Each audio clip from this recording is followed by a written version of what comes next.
I jest. I think you're all right, you're a cameraman. I'm trying to cover myself now. We are peaceful, but shame on you.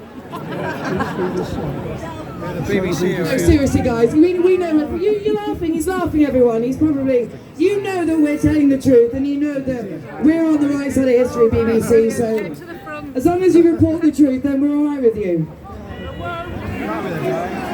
Anyway, our next speaker, most of you are going to know as well. This guy, he's pretty much an expert in leadership and human potential. This guy has been with us from the very beginning as well. He's been talking to you, he does a podcast, he's been speaking the truth, and he's done an awful lot for the freedom movement, human rights and civil liberties. So please make some noise for Dan A Gregory. All right, good afternoon everyone. Great to see so many people here. Now I'm guessing you people at the front have already made up your mind that this is a really bad idea to introduce these schemes, am I right? Yeah! Great. So I want to speak to the people who have come here out of curiosity today to find out what's going on. Because the reality is, our dear friends at the BBC and others aren't really speaking about this at all.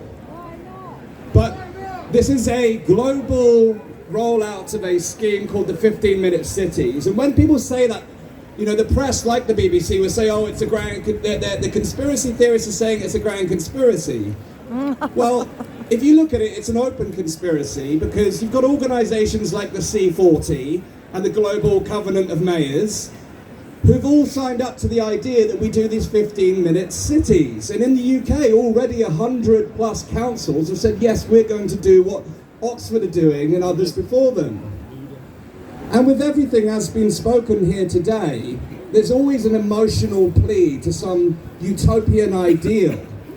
And I can understand it. I can understand the appeal of a green city with, lots of beautiful areas for our children to play in. Who doesn't want that? Who doesn't actually want to live in an area where there's lots of great amenities nearby? We all want that kind of thing. So where are the checkbooks at the local councils in terms of investing in beautifying the area, investing in industry, investing in local jobs?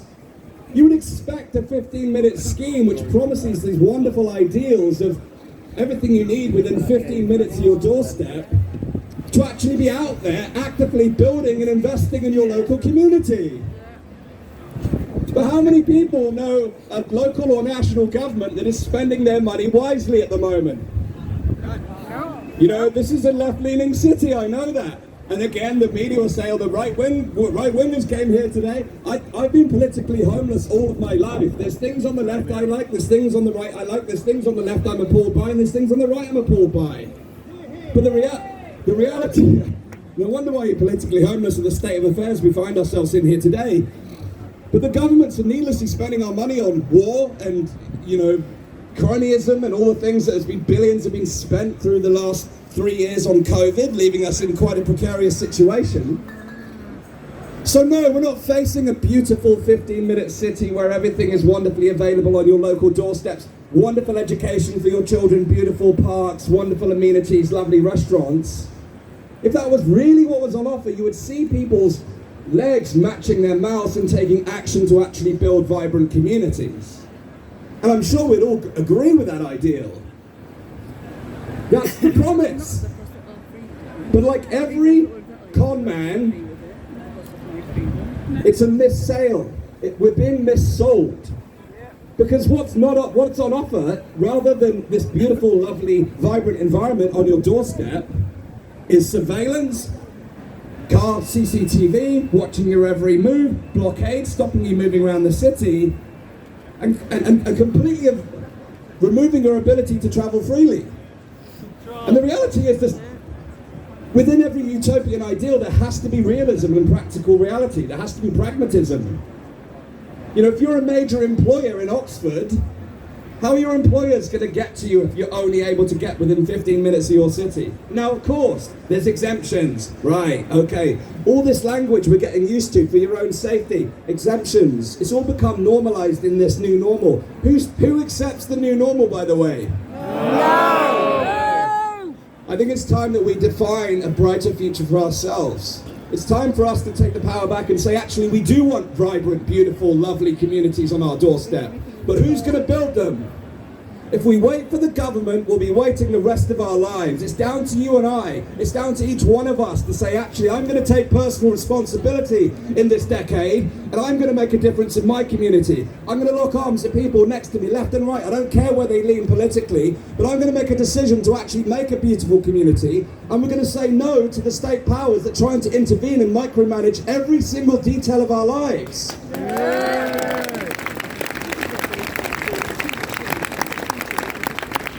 There's a great paternalism about the government. They think they're your parents. The reality is that we're adults. We don't need other parents. We don't need more parents. And the hard thing is this.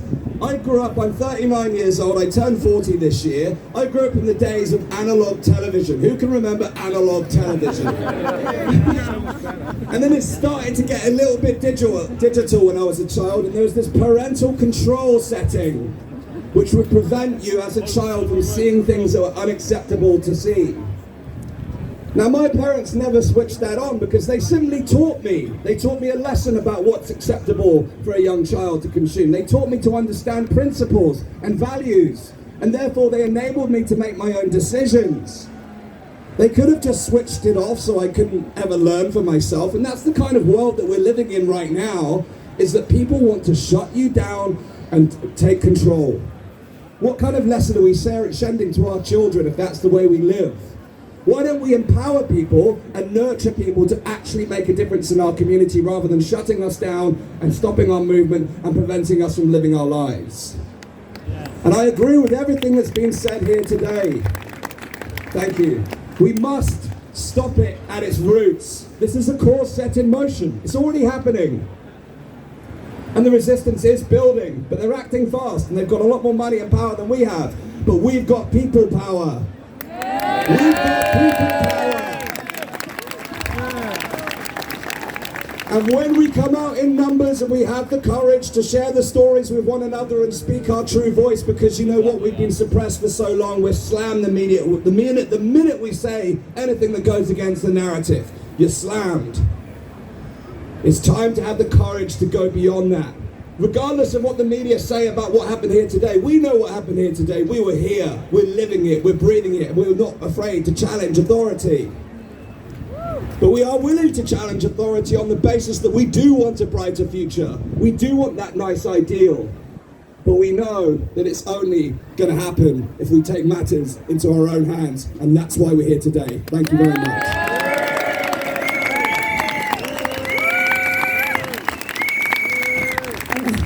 The BBC guy's behind me now, I'm kind of glad he's moved. You're just going to get a shot on my bum.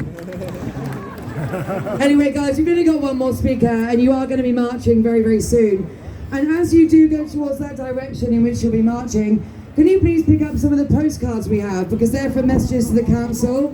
So in the last gazebo with the light papers and the flyers, you'll see some postcards for Oxford Council, if you can collect them and fill them in a bit later on. Now, our last speaker, everyone will know as well. Now, a group called Save Our Rights, again, have been standing for our human rights and civil liberties since all of this started. And we know this is all connected and it's all about control. And Louise is going to tell you a bit about digital ID. And like we said, this is all about control. It is all connected.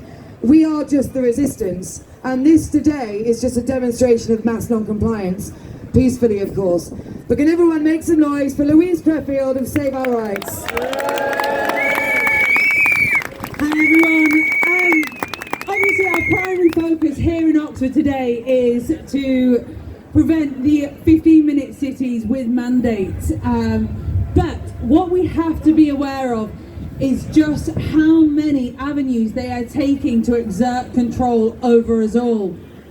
At the moment, they are actively trying to bring in digital IDs. Now, this is something that we've talked about for many years, but now it's on the government website. It's no longer a conspiracy, it's a fact. As is always the way, we're just usually a couple of years early. On the website, it states that they want not only your name, your date of birth, but your passport details, your driving license number, your transaction details, and your photographs. Now, when we've got a rise in ANPR cameras and facial recognition cameras, then that could ultimately pave the way for total control.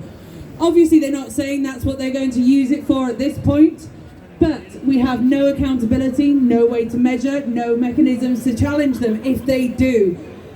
Because at the moment, we see in Birmingham, they've got fines for low emission zones. 30,000 people a month are not paying those fines. That is the power. Phenomenal effort of mass non-compliance in a peaceful, reasonable way. However, if they bring in digital IDs and they've got your transaction details and they can restrict your benefits or they can restrict your pension, it's not going to be possible. They will just take that money straight from you. So all of these things are linked, and this is where we have to keep an eye on absolutely everything. We have to be constantly vigilant.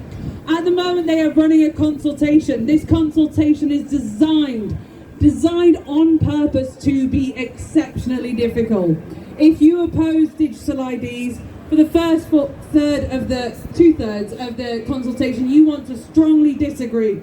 But then suddenly, it all switches and you start needing to agree because they've worded it in a way to trip you up.